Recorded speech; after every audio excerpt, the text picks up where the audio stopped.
Hi hello friends, പത്രമാറ്റ് സീരിയലിൽ ഉടനെ വരാൻ പോകുന്ന ഒരു അടിപൊളി എപ്പിസോഡിന്റെ റിവ്യൂയിലേക്ക് എല്ലാ കൂട്ടുകാർക്കും സ്വാഗതം. അങ്ങനെ അനന്തപുരിയിൽ വീണ്ടും സന്തോഷത്തിന്റെ ദിവസങ്ങൾ എത്തുകയാണ്. മുത്തശ്ശൻ നേരിട്ട് തന്നെ ചെന്ന് ആദർശനോടും നയനയോടും കാര്യങ്ങളെല്ലാം സംസാരിക്കുകയും മുത്തശ്ശൻ എന്തിനാണ് ഇതുപോലൊരു നാടകം കളിച്ചെന്നുള്ള കാര്യങ്ങളെല്ലാം വെളിപ്പെടുത്തുകയും ചെയ്യുന്നുണ്ട്. അതുപോലെ തന്നെ കമ്പനിയും കുടുംബത്തെയും അപായപ്പെടുത്താൻ നോക്കിയിരുന്ന മുഖ്യ ശത്രുവിനെ ആദർശ് കണ്ടുപിടിക്കുകയും അത് നാഗേന്ദ്രനാണെന്ന് മുത്തശ്ശനെ അറിയിക്കുന്നതോടുകൂടി ആദർശിനെ ഏൽപ്പിച്ച ദൗത്യം ആദർശ് പൂർത്തിയാക്കിയിരിക്കുകയാണ്. പിന്നീട് മുത്തശ്ശനും മുത്തശ്ശിയും കൂടെ നേരിട്ട് ഗസ്റ്റ് ഹൗസിൽ ചെന്ന് ആദർശനും നയനെയും കാണുകയും എത്രയും പെട്ടെന്ന് തന്നെ വിജയശ്രീ ലാളിതയായി രാജകീയമായിട്ട് തന്നെ തിരിച്ച് അനന്തപുരിയിലേക്ക് എത്തണമെന്നൊക്കെ പറയുന്നുണ്ട്.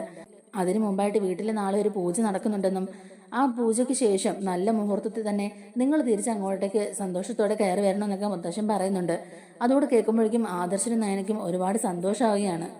പിന്നീട് മുത്തശ്ശൻ നാഗേന്ദ്രൻ താമസിക്കുന്ന സ്ഥലത്തേക്ക് ചെല്ലുകയും നാഗേന്ദ്രന്റെ കണക്കിന് കൊടുക്കുകയും ചെയ്യുന്നുണ്ട്.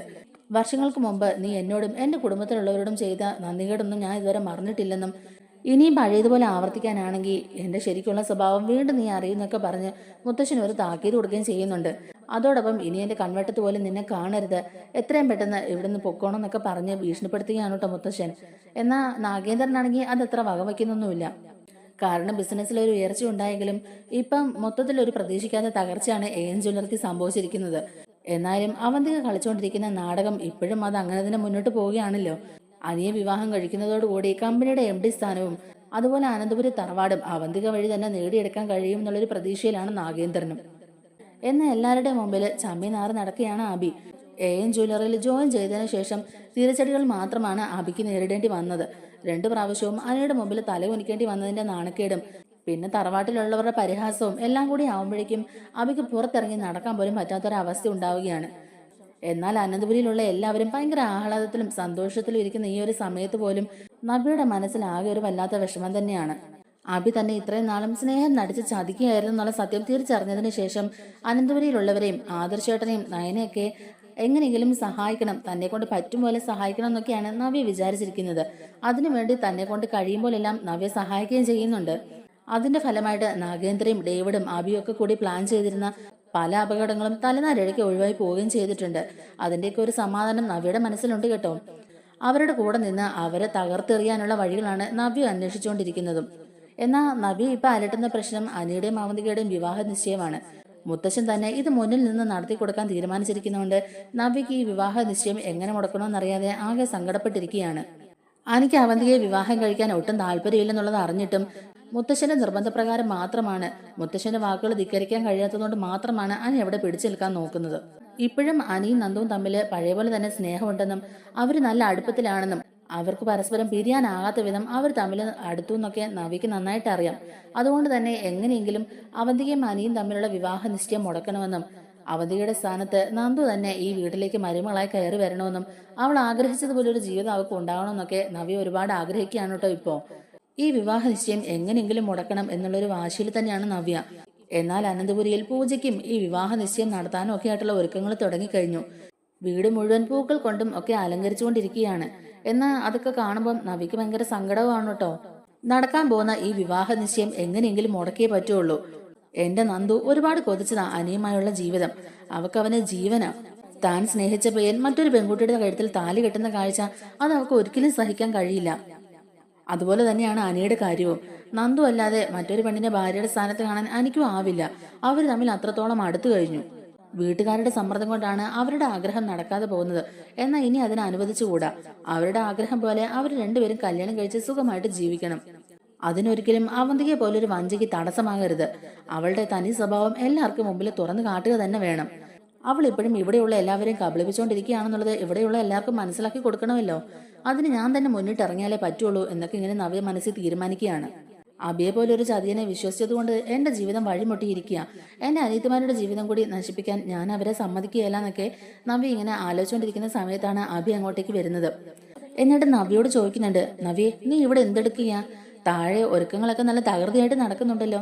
ആ സമയത്ത് നീ ഇവിടെ ഇങ്ങനെ വന്നിരിക്കുകയാണോ എന്നിങ്ങനെ ചോദിക്കുമ്പോഴേക്കും നവ്യ പറയുന്നുണ്ട്, അതിനിപ്പോ ഞാൻ എന്ത് ചെയ്യാനാ? അതെന്താ നവ്യ നീ അങ്ങനെ പറഞ്ഞത്?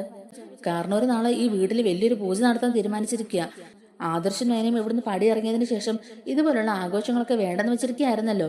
പിന്നെ പെട്ടെന്ന് ഇതുപോലെ ഒരു പൂജ നടത്താൻ എന്തെങ്കിലും ഒരു കാരണം ഉണ്ടായിരിക്കുമല്ലോ എന്നൊക്കെ ഞാൻ ആലോചിച്ചു. പിന്നെ എനിക്ക് മനസ്സിലായത് മറ്റന്നാൾ അവന്തികയും അനിയും തമ്മിലുള്ള വിവാഹ നിശ്ചയമാണല്ലോ, അതിന് മുന്നോടിയായിട്ടാ ഈ പൂജയൊക്കെ നടത്തുന്നതെന്ന്. കഴിഞ്ഞ 2 പ്രാവശ്യം എന്നെ തോൽപ്പിച്ചുകൊണ്ട് അവനല്ലേ വിജയിച്ചത്. കൂപ്പ് കുത്തിയ മൂർത്തീസ് ജ്വല്ലറി വീടും തലയെടുപ്പോടു കൂടി ഉയർന്നു വന്നില്ലേ, അതിന്റെ ഒരു സന്തോഷമായിരിക്കും മൂപ്പര് കാണിക്കുന്നത്. പോരാത്തതിന് ഡിസൈനർ കോമ്പറ്റീഷനിൽ നയനയ്ക്ക് നല്ല വിജയം ഉണ്ടായല്ലോ. നയനയാണ് കഷ്ടപ്പെട്ട് ഡിസൈനൊക്കെ വരച്ചെങ്കിലും അതിന്റെ നേട്ടവും അനിക്കല്ലേ കിട്ടിയത്. അനിയുടെ ഭാഗ്യം കൊണ്ടാ കമ്പനിക്ക് ഇപ്പൊ നേട്ടം ഉണ്ടായെന്നൊക്കെയാ മൂപ്പര് പറയുന്നത്. അപ്പോഴും ആദർശിനെ നയനം തിരികെ വിളിക്കാൻ കൂട്ടാക്കിയില്ല. അതെന്തായാലും ഒരു കണക്കിന് നന്നായി. അവരിങ്ങോട്ടേക്ക് വരാത്തത് തന്നെയാ നല്ലത്. അനി എം ഡി സ്ഥാനത്തിരിക്കുന്ന തന്നെയാ നല്ലത്. അവന്തികയെ വിവാഹം കഴിച്ചതിന് ശേഷം അവന്തി ഒരു എം ഡിയുടെ ഭാര്യയാകാൻ പോവല്ലേ. അപ്പൊ അവക്കും അതിലൊരു റോളൊക്കെ ഉണ്ടാകും. അങ്ങനെ നമ്മുടെ കാര്യവും സേഫ് ആവുമെന്നൊക്കെ നവ്യോട് ഇങ്ങനെ പറയുകയാണ് കേട്ടോ ആബി. അപ്പൊ നവ്യക്ക് ഇതൊക്കെ കേട്ടിട്ട് നല്ല ദേഷ്യം വരുന്നുണ്ട്. മറ്റന്നാൾ നടക്കാൻ പോകുന്ന അനിയും അവന്തികയും തമ്മിലുള്ള വിവാഹ നിശ്ചയം എങ്ങനെ മുടക്കണമെന്ന് ആലോചിച്ചുകൊണ്ടിരിക്കുന്ന സമയത്താ അബി വന്നിട്ട് ഇങ്ങനെയുള്ള കാര്യങ്ങളൊക്കെ പറയുന്നത്. അത് കേൾക്കുമ്പോൾ നവ്യക്ക് നന്നായിട്ട് ചൊറിഞ്ഞു കയറുന്നുണ്ടെങ്കിലും നവ്യ മുഖത്ത് വലിയ ഭാവവ്യത്യാസം ഒന്നും വരുത്താതെ തന്നെ പറയുന്നുണ്ട്. എന്തായാലും അതുപോലെയൊക്കെ കാര്യങ്ങൾ നടക്കട്ടെ. നമ്മൾ വിചാരിക്കുന്ന പോലെ കാര്യങ്ങളൊക്കെ നടന്നാൽ എല്ലാം നമുക്ക് അനുകൂലമായിരിക്കും. അവന്തിയും അനിയും തമ്മിലുള്ള വിവാഹ നിശ്ചയം എത്രയും പെട്ടെന്ന് നടക്കണം തന്നെയല്ലേ എല്ലാവരും ആഗ്രഹിക്കുന്നത്. അതങ്ങനെ നടക്കട്ടെ. എന്റെ അനിയത്തി എന്ന് പറയുന്ന ആ നന്ദു, അവൾ ഇങ്ങോട്ടേക്ക് മരുമകളായിട്ട് വരരുത്, എനിക്ക് അത്രേ ഉള്ളൂ. നന്ദു ഒഴിച്ച് അനി മറ്റാര് വിവാഹം കഴിച്ചാലും എനിക്ക് അതൊരു പ്രശ്നമേ അല്ലാന്ന് പറയാണ് കേട്ടോ നവ്യ. അപ്പൊ അഭി പറയുന്നുണ്ട്, അതൊക്കെ ശരിയാ നവ്യെ, എന്നാലും അനിയുടെ ഒരു 2ാം വിവാഹമല്ലേ ഇത്. എന്റെ അനിയത്തിയുടെ ആദ്യത്തെ വിവാഹമാ. ഒരു 2ാം കെട്ടുകാരനാണല്ലോ എന്റെ അനിയത്തെ വിവാഹം കഴിക്കുന്നതെന്നൊക്കെയുള്ള ഒരു അമർഷമൊക്കെ എനിക്ക് ഉണ്ടായിരുന്നു. പിന്നെ അവധിക്ക് അനിയോട് ഇപ്പൊ നല്ല ഇഷ്ടമുണ്ടല്ലോ, അതുകൊണ്ട് വലിയ കുഴപ്പമില്ല. പിന്നെ അവധിക മുത്തശ്ശനും മുത്തശ്ശിയൊക്കെ സോപ്പിട്ട് നിൽക്കുന്നോണ്ട് അവളുടെ കല്യാണം അവർ നല്ല ഗ്രാൻഡ് ആയിട്ട് തന്നെ നടത്തും. അവൾക്ക് കൊടുക്കാനുള്ളതെല്ലാം കൊടുത്ത് അവൾ നല്ല മാന്യമായിട്ട് തന്നെ കെട്ടിക്കുമെന്നാ എന്റെ ഒരു പ്രതീക്ഷ. അവളുടെ കല്യാണം നല്ല രീതിക്ക് നടക്കണം, അത്രമാത്രം ഞാൻ ആഗ്രഹിക്കുന്നുള്ളൂ.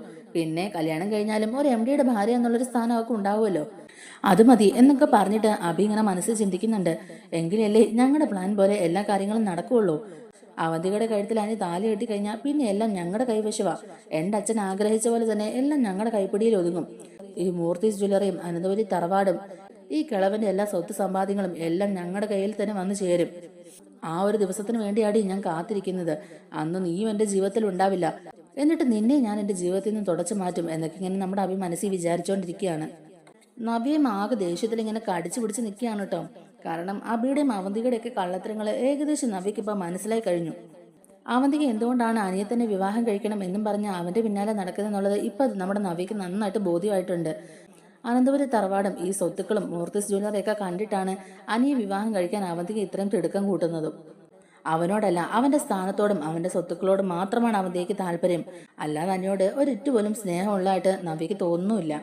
നവ്യ ചോദിക്കുന്നുണ്ട്, അല്ല അഭി നീ എന്താ ഈ ആലോചിക്കുന്നത് എന്നിങ്ങനെ ചോദിക്കുമ്പോഴേക്കും അഭി പറയുക, അതല്ല നവ്യെ, ഞാൻ ഓർക്കുകയായിരുന്നു. അയർലൻഡിലെ പഠനം കഴിഞ്ഞ് അവൾ തിരികെ വന്നപ്പോൾ നമ്മളെ ശത്രുക്കളെ പോലെയല്ലേ കണ്ടത്. നമ്മുടെ ശത്രുക്കളോട് അവൾ ഇച്ചിരി അടുപ്പം കാണിക്കുകയും ചെയ്തു. അതെന്തായാലും ഇപ്പൊ നന്നായില്ലേ. നമ്മളെക്കാളും ഒക്കെ ബുദ്ധിയുള്ളവളാ അവള്, അതുകൊണ്ടല്ലേ അവൾ ഇങ്ങനെ ഒരു നീക്കം നടത്തിയത്. ആദ്യമൊക്കെ നമുക്ക് പോലും അതൊന്നും മനസ്സിലാക്കാൻ സാധിച്ചില്ല. അത്രയ്ക്ക് നന്നായിട്ടല്ലേ അവൾ അഭിനയിച്ചുകൊണ്ടിരുന്നത്. നമ്മളെ നിരന്തരം കുറ്റപ്പെടുത്തുകയും ചതിക്കുകയും ആക്ഷേപിക്കുകയും ഒക്കെ ചെയ്തവർക്ക് അവന്തിക തന്നെ തിരിച്ചടി കൊടുക്കാൻ പോകുന്നത്. എന്തായാലും ഈ വിവാഹം നല്ല ഭംഗിയായിട്ട് തന്നെ നടക്കണം. അതിനുവേണ്ടി നമ്മളെ കൊണ്ട് ചെയ്യാൻ പറ്റുന്ന സഹായങ്ങളൊക്കെ നമ്മുടെ ഭാഗത്തുനിന്ന് ഉണ്ടാകണം എന്നൊക്കെ പറഞ്ഞിട്ട് തന്നെ അബി അവിടുന്ന് പോവുകയാണ് കേട്ടോ. അബി അവിടുന്ന് പോകുന്നത് ദേഷ്യത്തോടെ തന്നെ നവ്യ നോക്കി നിൽക്കുകയാണ്. എന്നിട്ട് നവ്യ മനസ്സിൽ വിചാരിക്കുന്നുണ്ട്, നിന്റെയും നിന്റെ പെങ്ങളുടെയൊക്കെ മനസ്സിലെ വിചാരം ഒരിക്കലും നടക്കാൻ പോകുന്നില്ലടാ. നീയും അവളും ഒക്കെ ചേർന്ന് നടത്തുന്ന ഈ നാടകം അത് ഞാൻ തന്നെ പൊളിച്ചെടുക്കും. നിങ്ങളുടെ മനസ്സിലുള്ള കാര്യങ്ങൾ എന്തായാലും നടക്കാൻ പോകുന്നില്ല. അതിനെനിക്ക് ജീവനുള്ളിടത്തോളം കാലം ഞാൻ ഒരിക്കലും സമ്മതിക്കില്ല എന്നും മനസ്സിൽ വിചാരിച്ചുകൊണ്ട് നിൽക്കുകയാണ് നവ്യ. അങ്ങനെ വീട് മുഴുവൻ സന്തോഷത്തോടെ പൂമാലകൾ കൊണ്ട് അലങ്കരിക്കുന്ന സമയത്തും മുറിക്കുള്ളിൽ ആകെ സമനില തെറ്റിയ അവസ്ഥയിൽ ഇരിക്കുകയാണ് അനി. ഇത്രയൊക്കെ പറഞ്ഞിട്ടും ഇത്രയൊക്കെ ചെയ്തിട്ടും തന്റെ മനസ്സിലുള്ള സങ്കടം മാത്രം ആരും ഗൗനിക്കുന്നില്ലല്ലോ. എല്ലാവരും അവരുടെ അഭിമാനവും അന്തസ്സും ഉയർത്തിപ്പിടിക്കാൻ വേണ്ടി തന്റെ ജീവിതം തന്നെ കരുവാക്കുവാണല്ലോ എന്നൊക്കെ അനി ഇങ്ങനെ ആലോചിച്ച് പോവുകയാണ്. നാളത്തെ പൂജ കഴിഞ്ഞാൽ മറ്റന്നാൾ അവന്തിയുമായുള്ള വിവാഹ നിശ്ചയം. മുത്തച്ഛൻ അത് തീരുമാനിച്ചു കഴിഞ്ഞു. മുത്തച്ഛന്റെ തീരുമാനത്തെ എതിർക്കാൻ കഴിയില്ലല്ലോ, പിന്നെ എന്ത് ചെയ്യും? ആരും എനിക്ക് വേണ്ടി ഒരക്ഷരം പോലും സംസാരിക്കുന്നുമില്ല. എനിക്കാണെങ്കിൽ ഈ മുറിക്കുള്ളിൽ ഇരുന്നിട്ട് ശ്വാസം മുട്ടുന്ന പോലെ തോന്നുന്നു. നന്ദുവിനെ ഒന്ന് കാണാനോ അവളോട് 2 വാക്ക് സംസാരിക്കാനോ പോലും കഴിയുന്നില്ല. ഈ വിവാഹ നിശ്ചയം എങ്ങനെയെങ്കിലും മുടക്കിയേ പറ്റുള്ളൂ.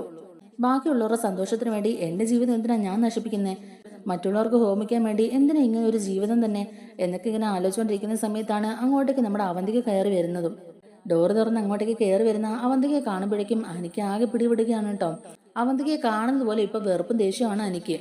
അനിയേട്ട എന്ന് വിളിച്ചോണ്ട് അവൾ അകത്തോട്ട് കയറി വരുമ്പോഴേക്കും ദേഷ്യപ്പെട്ടുകൊണ്ട് തന്നെ അനി ചോദിക്കുന്നുണ്ട്, എന്തിനാ ഇപ്പൊ നീ ഇങ്ങോട്ടേക്ക് വന്നത്? എന്റെ റൂമിലേക്ക് നീ എന്തിനാ കയറി വന്നെന്നാ ഞാൻ ചോദിച്ചേ എന്നിങ്ങനെ ദേഷ്യപ്പെട്ട് തന്നെ ചോദിക്കുകയാണെ. അവന്തേക്ക് ആകെ സങ്കടം വരികയാണ്. അവന്തിക തിരിച്ചു ചോദിക്കുന്നുണ്ട്, എന്താ അനിയേട്ട ഇത്? എന്തിനാ എന്നോട് ദേഷ്യപ്പെടുന്നത്? ഞാൻ അനിയേട്ടനെ ഒന്ന് കാണാൻ വേണ്ടി വന്നതല്ലേ. എന്തിനാ അനിയേട്ടൻ എന്നെ എപ്പോഴും ഇങ്ങനെ ഒഴിവാക്കി സംസാരിക്കുന്നത്? മറ്റന്നാൾ നമ്മുടെ വിവാഹ നിശ്ചയമാ. നാളെ ഈ വീട്ടിൽ വലിയൊരു പൂജ നടക്കുന്നുണ്ട്. അതിനുശേഷം മറ്റന്നാൾ നമ്മുടെ വിവാഹ നിശ്ചയവും. പിന്നെ അനിയേട്ടൻ എന്തിനാ എന്നോട് ഇങ്ങനെ ദേഷ്യപ്പെടുന്നത്? അനിയേട്ടൻ എന്റെ കഴുത്തിൽ താലി കെട്ടാൻ പോവാ. ഞാൻ അനിയേട്ടന്റെ ഭാര്യയാകാൻ പോകുന്ന പെണ്ണ. ദേ താഴെ അതിന്റെ ഒരുക്കങ്ങളൊക്കെ നടന്നുകൊണ്ടിരിക്കുക. വീട് മുഴുവൻ പൂക്കൾ കൊണ്ട് അലങ്കരിച്ചുകൊണ്ടിരിക്കുക. എല്ലാവരും നല്ല സന്തോഷത്തിലാ. ആ സമയത്ത് അനിയേട്ടൻ ഇങ്ങനെ ദേഷ്യപ്പെട്ട് മുറിക്കുള്ളിൽ ഇങ്ങനെ അടച്ചിരിക്കുന്നത് എന്നിങ്ങനെ പറയുമ്പോഴേക്കും എനിക്കത് കേട്ടിട്ട് നല്ല ദേഷ്യമാണ് കേട്ടോ വരുന്നത്. അതിന് ഞാനെന്ത് വേണം? എന്നോട് ചോദിച്ചിട്ടാണോ അവർ ഈ അലങ്കാരമൊക്കെ നടത്തുന്നത്? അല്ല, പൂമാല കെട്ടി വീട് മൊത്തം അലങ്കരിക്കണമെന്ന് ഞാൻ പറഞ്ഞോ? ഈ വിവാഹ നിശ്ചയം പോലും എന്റെ സമൂഹത്തോടെ അല്ല നടത്തുന്നേ.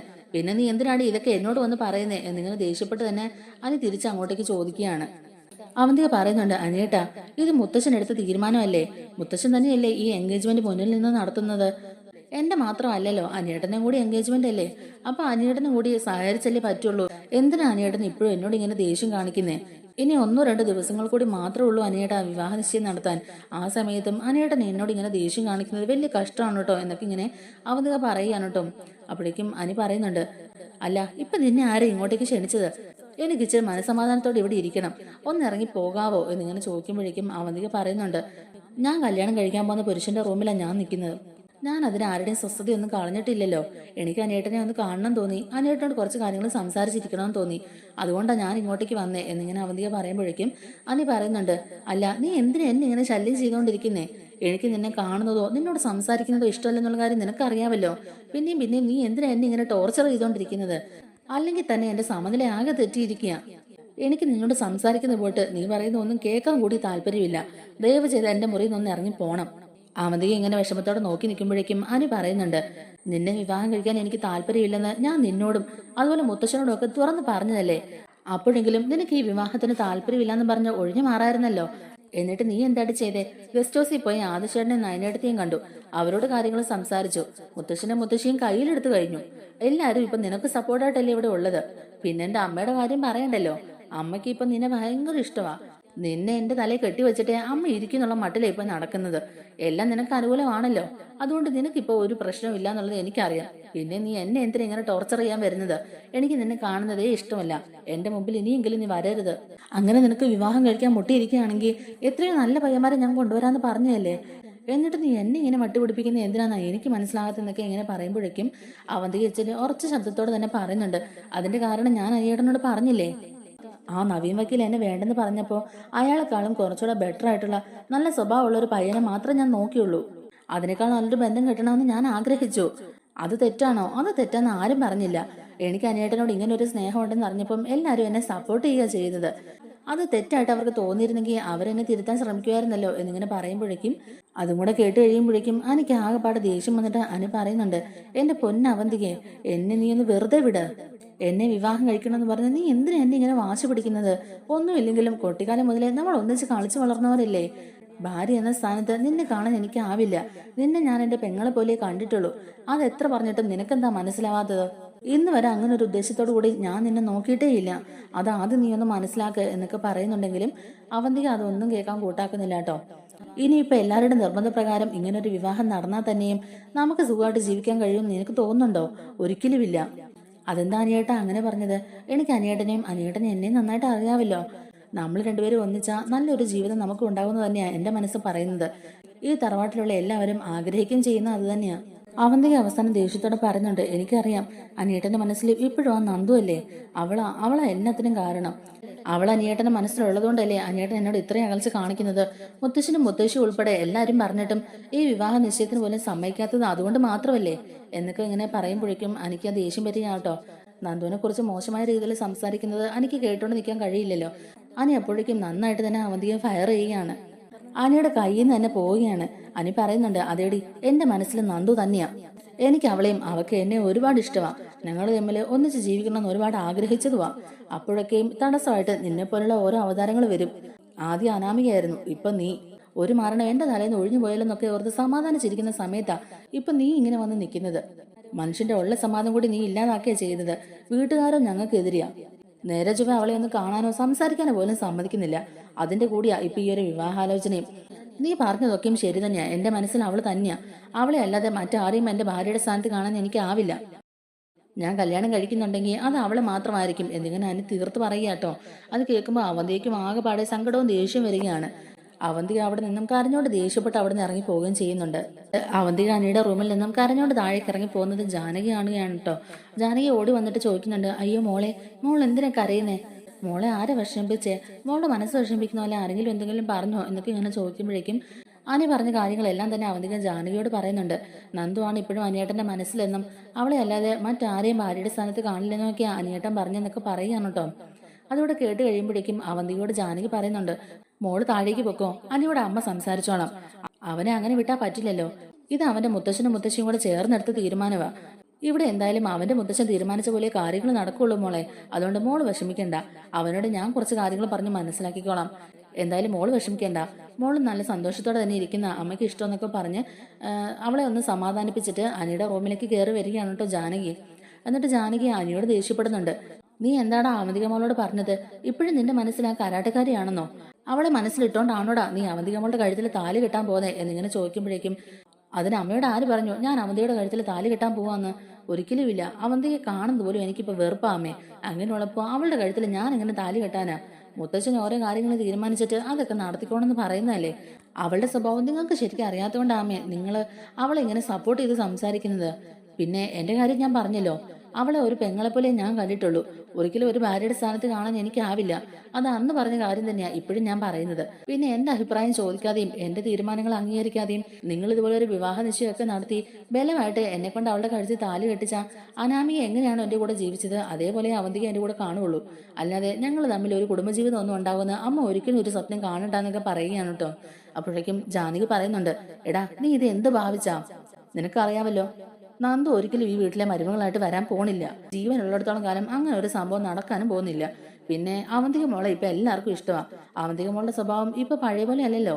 മോൾ അയർലൻഡിൽ പോയി പഠിച്ചു വന്നതിന് ശേഷം അവളുടെ സ്വഭാവത്തിൽ ഒരുപാട് മാറ്റം ഉണ്ടായി. നമ്മുടെ തറവാട്ടിലെ എല്ലാരെയും പോലെ ഇപ്പൊ അവള് ചിന്തിക്കുകയും പെരുമാറും ഒക്കെ ചെയ്യുന്നത്. പ്രത്യേകിച്ച് ജലജയുടെയും അബിയുടെ ഒന്നും സ്വഭാവമല്ല. മുത്തശ്ശനും മുത്തശ്ശിക്കും ഒക്കെ അവന്തിക ഒരുപാട് ഇഷ്ടമാണ്. അതുപോലെ തന്നെ നയനയ്ക്കും ആദർശനും ഒക്കെ. അവരെല്ലാരും കൂടി എടുത്ത തീരുമാനമല്ലേ അവന്തിയും നീയും തമ്മിലുള്ള വിവാഹ നിശ്ചയം. പിന്നെ നീ ഇതിൽ നിന്ന് ഒഴിഞ്ഞു മാറാൻ നോക്കുന്ന എന്തിനാന്നൊക്കെ ഇങ്ങനെ ചോദിക്കുമ്പോഴേക്കും അനി വീണ്ടും ജാനകിയോട് കയർത്ത് തന്നെ സംസാരിക്കുകയാണ്. നിങ്ങൾ ഇനി എന്തൊക്കെ പറഞ്ഞാലും ശരി, നന്ദുവിനെ വിവാഹം കഴിച്ച് അവളുടെ കൂടെ ജീവിക്കാൻ കഴിഞ്ഞില്ലെങ്കിലും ഒരിക്കലും അവന്തികയുടെ കഴുത്തിൽ ഞാൻ താലി കെട്ടാൻ പോകുന്നില്ല അമ്മേ. അതിനി എന്നെ ആരൊക്കെ എന്തൊക്കെ കാണിച്ച് നിർബന്ധിച്ചാലും എന്തൊക്കെ പറഞ്ഞാലും ശരി, ഒരിക്കലും അവന്തികയുടെ കഴുത്തിൽ ഞാൻ താലി കെട്ടാൻ ഉദ്ദേശിക്കുന്നില്ല എന്ന് എന്നെ തീർത്ത് പറയുക കേട്ടോ.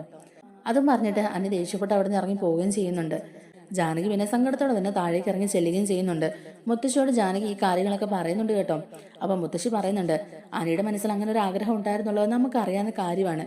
പക്ഷേ മുത്തശ്ശനെടുത്ത തീരുമാനമല്ലേ, അദ്ദേഹത്തിന്റെ തീരുമാനത്തെ എതിർത്ത് നിൽക്കാൻ അവനാവില്ല. എന്തായാലും നീ സമാധാനമായിട്ട് ഇരിക്കും ജാനകി. അവന്തിക മോളോട് അവൻ ദേഷ്യപ്പെട്ട് മോശമായിട്ട് സംസാരിച്ചെങ്കിലും നീ മോളെ സമാധാനിപ്പിക്കുകയും ആശ്വസിപ്പിക്കുകയൊക്കെ ചെയ്യണം. എന്തായാലും ഈ വിവാഹ നിശ്ചയം പറഞ്ഞ സമയത്ത് തന്നെ നടക്കും. അദ്ദേഹത്തിന്റെ വാക്ക് ധിക്കരിക്കാൻ അവനാവില്ല. അവരും അവന്തിക മോളും തമ്മിലുള്ള വിവാഹം നടക്കുകയും ചെയ്യും. ആദ്യമൊക്കെ കുറച്ച് പ്രശ്നങ്ങൾ ഉണ്ടായാലും പോകെ പോകെ അവരും നല്ലൊരു കുടുംബജീവിതം നയിക്കുമെന്ന് തന്നെയാ അദ്ദേഹവും വിശ്വസിക്കുന്നതെന്നൊക്കെ മുത്തശ്ശിയും പറഞ്ഞ് സമാധാനിപ്പിക്കുകയാണ് ജാനകിയെ. അങ്ങനെ ജാനകിയോട് കയർത്ത് സംസാരിച്ചതിന് ശേഷം അനി നേരെ ചെല്ലുന്നത് ഗസ്റ്റ് ഹൗസിലേക്കാണ് കേട്ടോ. അവിടെ ചെന്ന് ആദർശനോടും നയനയോടും അനി തന്റെ മനസ്സിലുള്ള കാര്യങ്ങളെല്ലാം തുറന്നു പറയുന്നുണ്ട്. പൂജ കഴിഞ്ഞുള്ള അടുത്ത ദിവസം തന്നെ എന്റെയും അവന്തികയുടെയും വിവാഹ നിശ്ചയം നടത്താനാണ് മുത്തശ്ശൻ തീരുമാനിച്ചിരിക്കുന്നത്.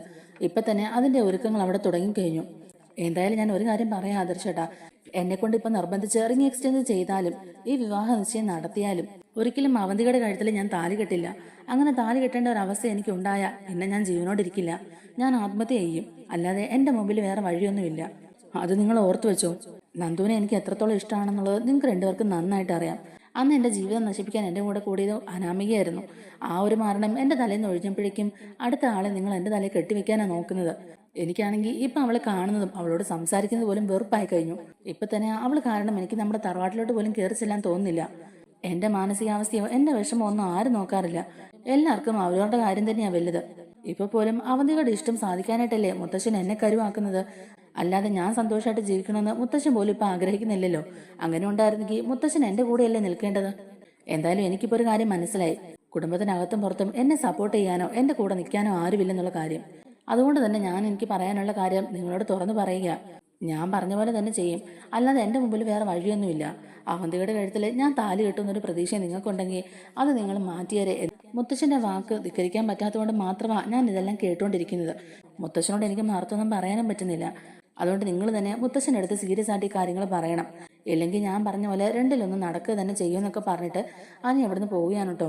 അപ്പോൾ അനി എപ്പോഴത്തെയും പോലെയല്ല, നല്ല ഗൗരവത്തിലും നല്ല ദേഷ്യത്തോടെയും സങ്കടത്തോടെയൊക്കെയാണ് വന്ന് ആദർശിൻ്റെ അടുത്തും നയനയുടെ അടുത്തും ഈ കാര്യത്തെക്കുറിച്ച് പറയുന്നത്.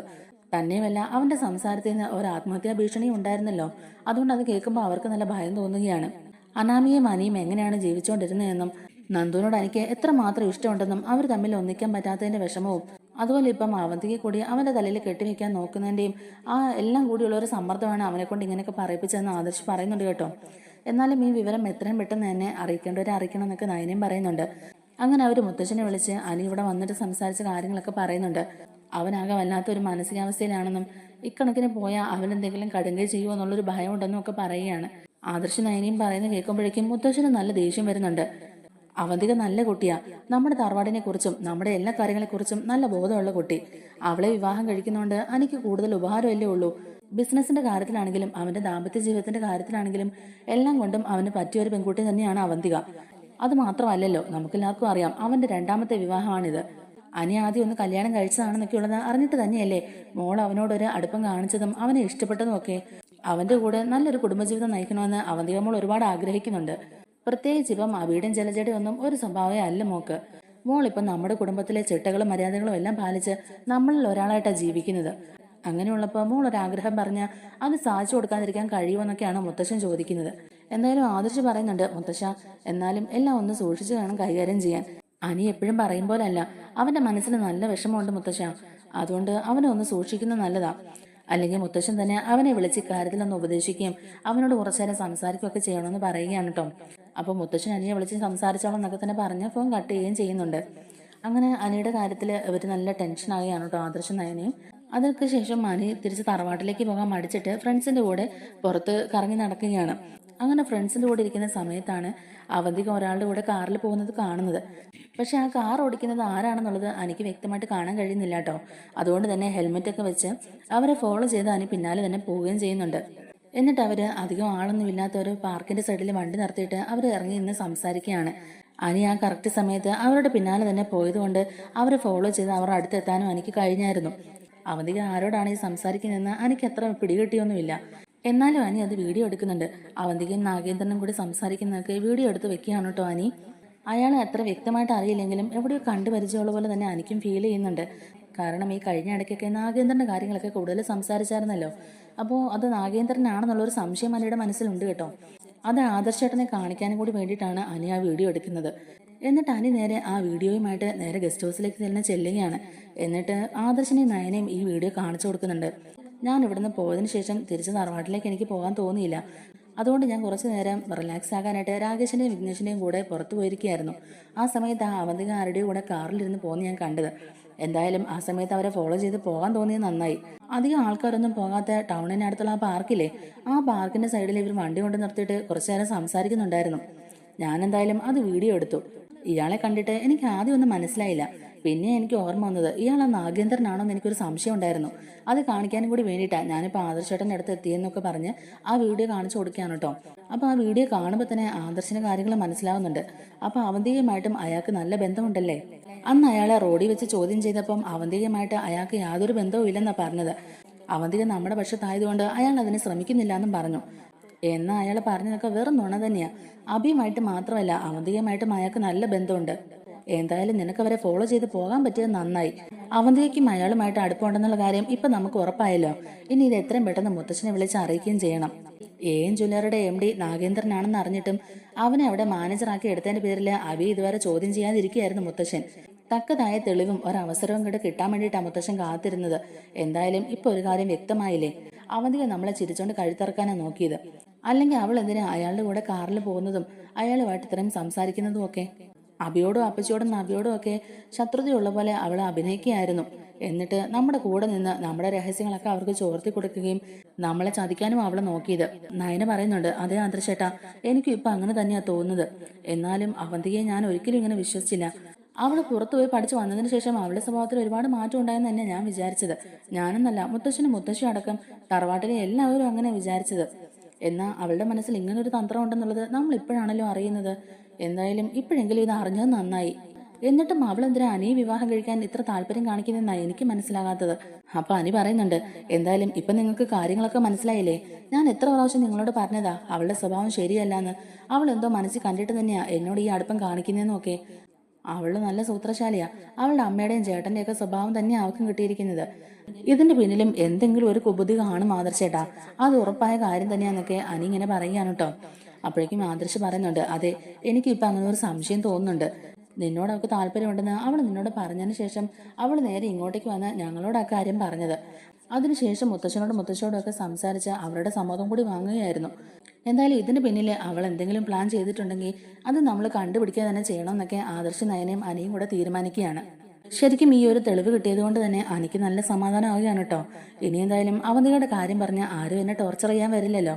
അവളെ വിവാഹം കഴിക്കണമെന്ന് പറഞ്ഞ് ആരും എന്നെ നിർബന്ധിക്കാനും പോകുന്നില്ല. അവളും ആ നാഗേന്ദ്രൻ തമ്മിൽ ഇപ്പോഴും ബന്ധമുണ്ടെന്നും അവരെന്തോ കാര്യമായിട്ട് പ്ലാൻ ചെയ്തിട്ടുണ്ടെന്നും എന്തൊക്കെയോ പദ്ധതികൾ ആസൂത്രണം ചെയ്തിട്ടുണ്ടെന്നും അതൊക്കെ പൊളിച്ചെടുക്കുന്നതോടുകൂടി തന്നെ അവൾ ആ തറവാട്ടിൽ നിന്ന് അടിച്ച് പുറത്തിറക്കാൻ കഴിയുമെന്നൊക്കെയാണ് നമ്മുടെ അനി ഇങ്ങനെ ഓർത്ത് സന്തോഷിച്ചിരിക്കുന്നത്. എന്തായാലും അത്രയും സമാധാനത്തോടെ തന്നെ അനി തിരിച്ച് തറവാട്ടിലേക്ക് ചെല്ലുകയാണ് കേട്ടോ. അപ്പോൾ അവിടെ പൂജയും കാര്യങ്ങളൊക്കെ നന്നായിട്ട് തന്നെ നടക്കുകയൊക്കെ ചെയ്യുന്നുണ്ട്. അതിനുശേഷം ആദർശ നയനയും കൂടെ തിരികെ അനന്തപുരം തറവാട്ടിലേക്ക് എത്തുകയാണ്. മുത്തശ്ശൻ പറഞ്ഞതുപോലെ തന്നെ നല്ലൊരു മുഹൂർത്തത്തിൽ അവരെ മുത്തശ്ശൻ അങ്ങോട്ടേക്ക് വിളിക്കുകയും ഇവർ സന്തോഷത്തോടെ അങ്ങോട്ടേക്ക് കയറി ചെല്ലുകയും ചെയ്യുന്നുണ്ട്. എന്നാൽ ആദർശ നയനയും തിരിച്ച് അനന്തപുരം തറവാട്ടിലേക്ക് വരുന്ന കാണുമ്പോഴേക്കും ജലജയും അബിയും അവന്തിയൊക്കെ ആകെ ഷോക്കായി നിൽക്കുകയാണ്. മുത്തശ്ശന്റെ മനസ്സിൽ ഇങ്ങനെ ഒരു തീരുമാനം ഉണ്ടായിരുന്നുവെന്നും മുത്തശ്ശൻ ഇവരെ ഇങ്ങോട്ടേക്ക് ക്ഷണിച്ചിരുന്നു എന്നൊക്കെയുള്ളത് ആ സമയത്താണ് അവർ അറിയുന്നതും. എന്തായാലും ബാക്കി എല്ലാവർക്കും നല്ല സന്തോഷമാവുന്നുണ്ട്. എല്ലാവരും അവർ രണ്ടുപേരെയും ഒരുപാട് സന്തോഷത്തോടെ തന്നെ സ്വീകരിക്കുകയും ആ പൂജയും കാര്യങ്ങളൊക്കെ നല്ല ഭംഗിയായിട്ട് തന്നെ നടക്കുകയൊക്കെ ചെയ്യുന്നുണ്ട്. അതിനുശേഷമാണ് നമ്മുടെ ആദർശ നയനെ മുത്തശ്ശനോട് ഈ കാര്യങ്ങളെക്കുറിച്ച് സംസാരിക്കുന്നതും അനി കൊണ്ടുവന്ന് കൊടുത്ത ആ ഒരു വീഡിയോ കാണിക്കുകയും ചെയ്യുന്നത്. അതും കൂടെ കാണുമ്പോഴേക്കും മുത്തശ്ശനും അവന്തികയെ നല്ല സംശയമാവുകയാണ് കേട്ടോ. അതിനുശേഷം അവന്തികയെ അവർ നന്നായിട്ട് തന്നെ വാച്ച് ചെയ്യുകയും ചെയ്യുന്നുണ്ട്. അങ്ങനെയാണ് അവന്തികയും നാഗേന്ദ്രയും തമ്മിൽ ഒരു കണക്ഷൻ ഉണ്ടെന്നും ഇവരെന്തൊക്കെയോ പദ്ധതികൾ ആസൂത്രണം ചെയ്തിട്ടുണ്ടെന്നും ഒക്കെ ഉള്ളത് അവർക്ക് മനസ്സിലാകുകയും ചെയ്യുന്നത്. എന്തായാലും വിവാഹ നിശ്ചയം നടക്കുന്നതിന് മുമ്പായിട്ട് തന്നെ മുത്തശ്ശൻ അവന്തികയെ നന്നായിട്ടൊന്ന് കുടയുന്നുണ്ട്. ആ സമയത്ത് അവന്തികയ്ക്ക് സത്യങ്ങളെല്ലാം തന്നെ തുറന്നു പറയേണ്ടിയും വരുന്നുണ്ട്. അനിയെ വിവാഹം കഴിക്കാൻ പ്ലാൻ ചെയ്തതിന്റെ പിന്നിലെ കാര്യങ്ങളും അതുപോലെ അനന്തപുരം തറവാടും മൂർത്തിസ് ജ്വല്ലറിയൊക്കെ കൈക്കലാക്കാൻ വേണ്ടിയാണ് ഈ ഒരു വിവാഹത്തിന്റെ പ്ലാനിങ്ങും ഒക്കെ ആയിട്ട് അവർ കൂടെ കൂടിയെന്നൊക്കെയുള്ള കാര്യങ്ങളെല്ലാം തന്നെ അവന്തിക തന്നെ തുറന്നു പറയേണ്ടി വരികയാണ് കേട്ടോ. അങ്ങനെ അവന്തികയുടെ മനസ്സിലെ കള്ളത്തരങ്ങളെല്ലാം കൈയോടെ തന്നെ പിടികൂടുകയാണ് മുത്തശ്ശൻ. അത് കഴിഞ്ഞ് അവന്തികയോടും അബിയോടും തറവാട്ടിൽ തന്നെ പുറത്തു പോകാൻ ആവശ്യപ്പെടുകയാണ് മുത്തശ്ശൻ. നിങ്ങൾ ഇത്ര നാളും നിങ്ങളുടെ അച്ഛനെ സഹായിച്ചുകൊണ്ടല്ലേ ഇരുന്നത്, ഇനി ആ സഹായമൊക്കെ നിങ്ങളുടെ അച്ഛൻ്റെ അടുത്ത് എന്നിട്ട് മതി എന്നും പറഞ്ഞുകൊണ്ട് മുത്തശ്ശൻ അവരെ ആ തറവാട്ടിൽ തന്നെ പുറത്താക്കുകയാണ്. നമ്മുടെ വീഡിയോ ഇഷ്ടമായിട്ടുണ്ടെങ്കിൽ ഒന്ന് ലൈക്ക് ചെയ്യാനും നമ്മുടെ ചാനൽ കൂടി ഒന്ന് സബ്സ്ക്രൈബ് ചെയ്ത് സപ്പോർട്ട് ചെയ്യാനും മറക്കല്ലേ. താങ്ക്